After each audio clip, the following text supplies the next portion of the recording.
Bismillahirrahmanirrahim. Assalamualaikum warahmatullahi wabarakatuh. Alhamdulillah wassalatu wassalamu ala sayyidina Rasulillah wa ala alihi wa sahbihi wa man tabi'ahu wa wala wala haula wala quwwata illa billah. Amma ba'du. Ma'asyiral muslimin ya masalah zuhur rahimakumullah. Mari kita kembali membaca hadis yang dihimpun oleh Syekh Abdullah bin Muhammad Siddiq Al-Umari rahimahullah ta'ala dalam kitab beliau Al-Gharaib wal-Wahdan.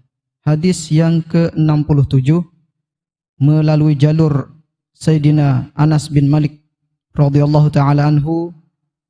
Hadis ini diriwayatkan oleh di antara lainnya adalah Al-Imam Al-Qushairi dalam kitab beliau Ar-Risalah Al-Qushairiyah, bahwa Rasulullah sallallahu alaihi wasallam bersabda, "At-taibu minadz-dzambi kaman la dzambalah wa idza ahabballahu 'abdan la yadurruhu dzambun."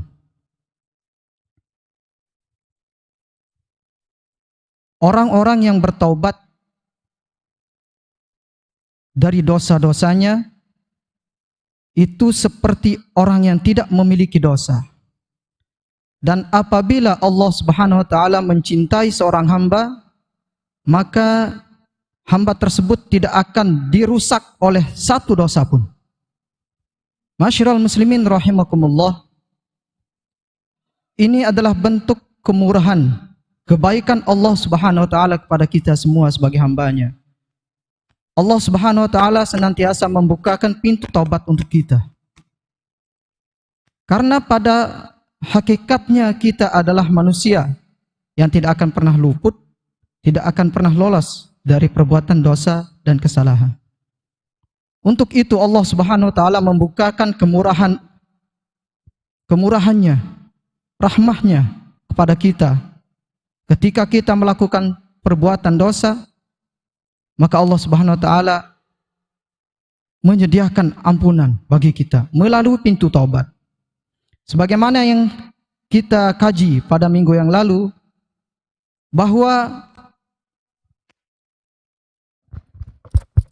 bahwa sucinya jasad atau lahiriah kita ini bisa disucikan melalui media air, wudu, mandi, atau melalui media debu, tayamum. Sementara batin kita ini yang dikotori oleh dosa, dikotori oleh sifat-sifat buruk, maka dibersihkan. Media pembersihnya adalah taubat. Untuk itu orang yang bertobat dari dosanya, kata Rasulullah, seperti orang yang tidak memiliki dosa, karena sudah disucikan, dibersihkan oleh Allah Subhanahu wa taala melalui media taubat. Allah Subhanahu wa taala berfirman, "Ya ayyuhalladzina amanu tubu ilallahi taubatan nasuha." Tentunya taubat yang dapat membersihkan kita dari dosa-dosa kita adalah taubatan nasuha, yaitu taubatan shadiqatan jazimatan, taubat yang betul-betul taubat. Kata ulama, yang disebut dengan taubatan nasuha, taubat yang betul-betul murni, itu ada beberapa syarat. Yang pertama adalah al-iqla', yaitu meninggalkan perbuatan dosa tersebut. Kemudian yang kedua adalah an-nadam, menyesali perbuatan yang pernah kita lakukan, perbuatan dosa. Kemudian yang ketiga adalah al-azam, bertekad untuk tidak melakukan perbuatan dosa tersebut, tidak mengulanginya lagi. Ini baru namanya taubatan nasuh, yang akan membersihkan kita dari dosa-dosa kita. Kemudian wa idza ahabballahu 'abdan la yadurruhu dzambun. Apabila Allah Subhanahu wa taala mencintai seseorang hamba, maka hamba tersebut tidak akan dirusak oleh sesuatu dosa apapun. Kita tahu di dalam kisah Bani Israel itu ada seorang yang pendosa, jawara, penjahat, yang membunuh 99 orang. Dan dia ingin bertobat, tapi dia konsultasi pada orang yang salah, orang yang tidak memiliki ilmu. Apakah saya bisa diterima taubat? Maka orang tersebut menjawab, tidak bisa. Kamu sudah kelewatan jahat. Ya sudah, kalau gitu saya bunuh aja. Saya genapkin jadi 100 orang. Dibunuh orang itu jadi 100. Kemudian dia tetap merasa galau dan konsultasi pada ulama, apakah taubat saya akan diterima kalau saya bertobat? Maka ulama tersebut mengatakan, iya, Allah akan membukakan pintu taubat untukmu. Dan akhirnya kita tahu, akhirnya itu bahwa orang ini dicatat sebagai ahli surga. Itu pada zaman Bani Israel. Pada zaman Nabi Muhammad SAW, Wahsy. Bapak-bapak tahu Wahsy siapa? Wahsy itu adalah pembunuh paman Rasulullah SAW pada perang Uhud, yaitu Sayyidina Hamzah. Wahsy itu adalah budaknya Hindun yang dendam karena saudaranya dibunuh oleh Hamzah. Pada perang Uhud, Wahsy menombak Sayyidina Hamzah dan Sayyidina Hamzah syahid pada perang Uhud tersebut. Kemudian dibelah, diambil jantungnya. Maka Rasulullah SAW sampai berdoa, seandainya nanti pada perang berikutnya kami diberikan kemenangan oleh Allah terhadap kaum Quraisy, maka akan saya bunuh seperti ini 70 orang di antara mereka. Maka turunlah ayat, wa in aqabtum bimisli ma uqibtum fa'aqibu bimisli ma uqibtum bih. Apabila kau ingin membalas, maka balaslah dengan balasan yang serupa. Wahsy ini pada zaman dia menyesal dan dia ingin masuk Islam. Dia berkirim surat kepada Rasulullah SAW di Madinah. Ya Rasulullah, saya ingin masuk Islam, tapi ada sebuah ayat dalam Al-Quran yang mencegah saya untuk masuk Islam. Ayat apa itu? Dalam surah Al-Furqan, walladzina la yad'una ma'allahi ilahan akhar wa la yaqtuluna an-nafsa allati harramallahu illa bil haqq wa la yaznun.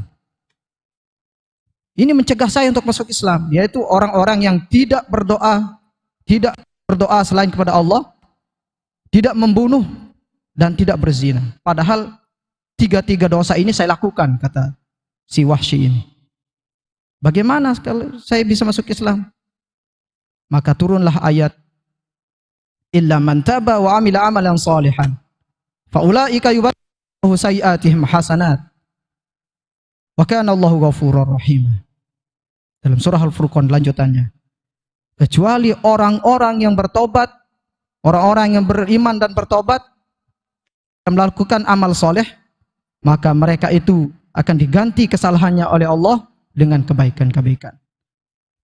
Dibalas oleh Rasulullah dengan ayat tersebut. Wahsy kembali mengirim surat pada Rasulullah, tetapi dalam ayat ini ada syaratnya ya Rasulullah, yaitu syaratnya apa? Syaratnya amal soleh. Saya nanti kalau saya masuk Islam, saya belum tahu apakah saya bisa beramal soleh apa enggak. Maka turunlah ayat, innallaha la yaghfiru an yushraka bihi wa yaghfiru ma duna dzalika liman yasha.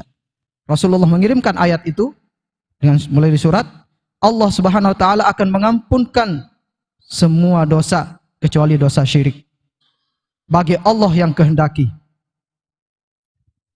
Wahsy kembali membalas surat Rasulullah. Di dalam ayat ini masih ada syarat ya Rasulullah. Apa syaratnya? Yaitu siapa yang Allah kehendaki. Sementara saya belum tahu apakah saya dikehendaki untuk diampuni oleh Allah apa tidak.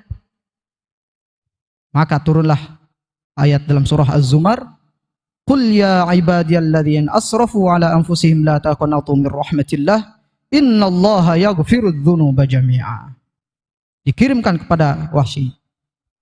Katakanlah wahai Muhammad, ya ibadi, wahai hambaku, ya ibadiyalladzina asrafu, wahai hambaku yang melebihi, yang melampaui batas, ala anfusihim, terhadap dirinya sendiri, la taqnatu min rahmatillah, janganlah kalian berputus asa dari rahmat Allah. Yaghfirudz dzunuba jami'a. Sesungguhnya Allah mengampunkan semua dosa. Akhirnya Wahsy berangkat ke Madinah menyatakan keislamannya. Begitu murah Allah Subhanahu wa taala mengobral ampunannya kepada hambanya. Oleh karena itu, apa alasan kita untuk tidak bertobat? Apa alasan kita untuk menjadi tidak baik? Apa alasan kita untuk tidak taat kepada Allah Subhanahu wa taala? Selama kita masih hidup, nafas kita belum sampai tenggorokan, Allah Subhanahu wa taala senantiasa membukakan pintu tobat untuk kita. Mudah-mudahan kita semua dianugerahi, ditaufikkan oleh Allah Subhanahu wa taala untuk terus kembali bertobat setiap hari dari kesalahan dan dosa-dosa kita. La yadurruhu dzambun, sehingga tidak ada kesalahan pun, dosa pun yang akan merusak kita. Dan terakhir, mohon kesediaannya untuk kita semua yang hadir pada kesempatan ini, mari kita bacakan surah Fatihah untuk saudara-saudara kita yang menjadi korban pesawat, jatuhnya pesawat Sriwijaya Air. Mudah-mudahan Allah Subhanahu wa taala menerima mereka dan ditempatkan di tempat yang baik, dan mudah-mudahan mereka dicatat sebagai syahid di sisi Allah Subhanahu wa taala. Al-hadiniyah Al-Fatihah. A'udzu billahi minasyaitonir rajim. Bismillahirrahmanirrahim. Alhamdulillahirabbil alamin. Arrahmanir rahim. Maliki yaumiddin. Iyyaka na'budu wa iyyaka nasta'in. Ihdinas siratal mustaqim. Siratal ladzina an'amta 'alaihim ghairil maghdubi 'alaihim waladdallin. Mohon maaf dan terima kasih atas perhatiannya. Subhanakallahumma bihamdik, asyhadu an la ilaha illa anta, astaghfiruka wa atubu ilaik. Assalamualaikum warahmatullahi wabarakatuh.